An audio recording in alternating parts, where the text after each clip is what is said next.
Looking at the mock-up, you can see all of the different materials that we're going to see in the actual building. By doing this model, we avoid potential mistakes. We build up the same way that the school's being built up, from the slab all the way to the roof.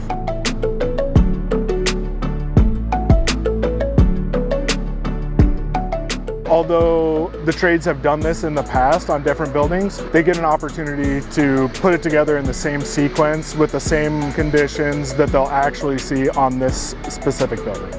We started off by pouring a concrete slab. A lot of this is going to be exposed in the school, so we wanted to see exactly how it would look. Then we had our stud contractor come in and put up the exterior walls and the sheathing on it, and then we come in with our waterproofing. We mocked up our insulation layer. Then we have to work our flashing out from there for all of our different brick conditions. We come up with this darker brick, and then it transitions into a band that's partway up the elevations, and then it transitions into another color of brick. We can see the way that our flashing overlaps. You can see the full assembly from the studs all the way out through the insulation, and then the brick, and how our window surrounds are going to work with the brick. When we put up the metal studs, we framed in example openings for our windows and door conditions. We will come in and put in an actual window here. The next step will be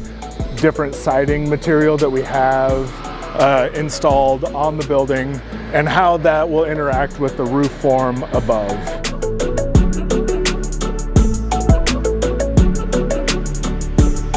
It really is a rough draft.